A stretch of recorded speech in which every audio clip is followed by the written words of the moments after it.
The horrors that Hamas perpetrated on October 7th remind us that we will not realize the promise of a better future unless we, the civilized world, are willing to fight the barbarians. Because the barbarians are willing to fight us. And their goal is clear. Shatter that promising future.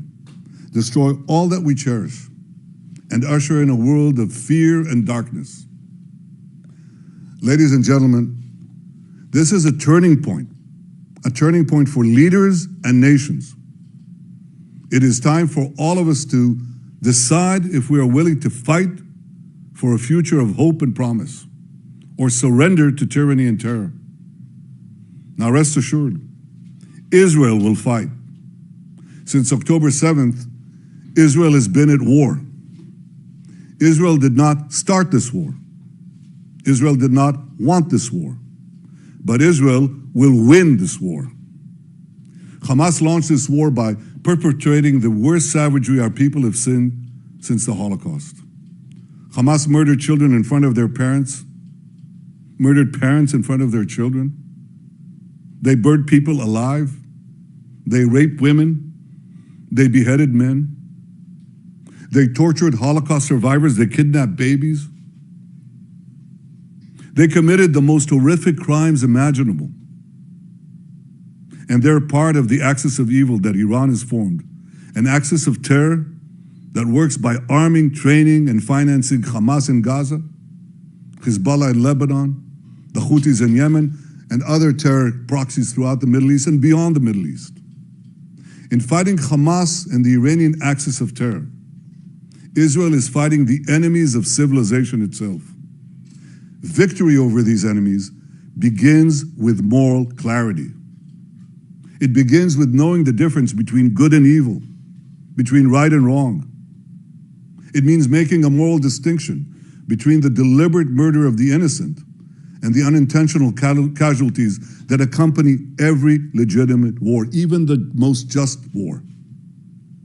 It means holding Hamas responsible for the double war crime it commits every day by deliberately targeting Israeli civilians while deliberately using Palestinian civilians as human shields. It means making clear that the use of human shields is not only an immoral tactic of terror, but also an ineffective one. Because as long as Hamas's use of Palestinian human shields result in the international community blaming Israel, Hamas will continue to use it as a tool of terror, and so will others. Hamas will continue to use the basements in Gaza's hospitals as the command posts of its vast terror tunnel network. It will continue to use mosques as fortified military positions and weapon depots. It will continue to steal fuel and humanitarian assistance from UN facilities. While Israel is doing everything to get civilians out of harm's way, Hamas is doing everything to keep Palestinian civilians in harm's way.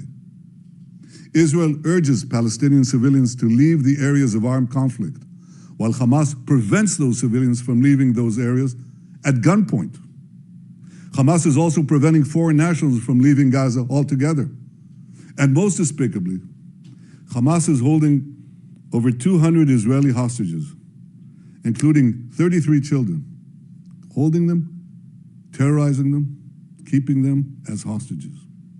Every civilized nation should stand with Israel in demanding that these hostages be freed immediately and freed unconditionally. I want to make clear Israel's position regarding a ceasefire. Just as the United States would not agree to a ceasefire after the bombing of Pearl Harbor or after the terrorist attack of 9/11, Israel will not agree to a cessation of hostilities with Hamas after the horrific attacks of October 7th. Calls for a ceasefire are calls for Israel to surrender to Hamas, to surrender to terrorism, to surrender to barbarism. That will not happen. Ladies and gentlemen, the Bible says that there is a time for peace and a time for war. This is a time for war, a war for our common future. Today we draw a line between the forces of civilization and the forces of barbarism. It is a time for everyone to decide where they stand. Israel will stand against the forces of barbarism until victory. I hope and pray that civilized nations everywhere will back this fight. Because Israel's fight is your fight. Because if Hamas and Iran's axis of evil win, you will be their next target. That's why Israel's victory will be your victory. But make no mistake, regardless of who stands with Israel, Israel will fight until this battle is won, and Israel will prevail. May God bless Israel, and may God bless all those who stand with Israel.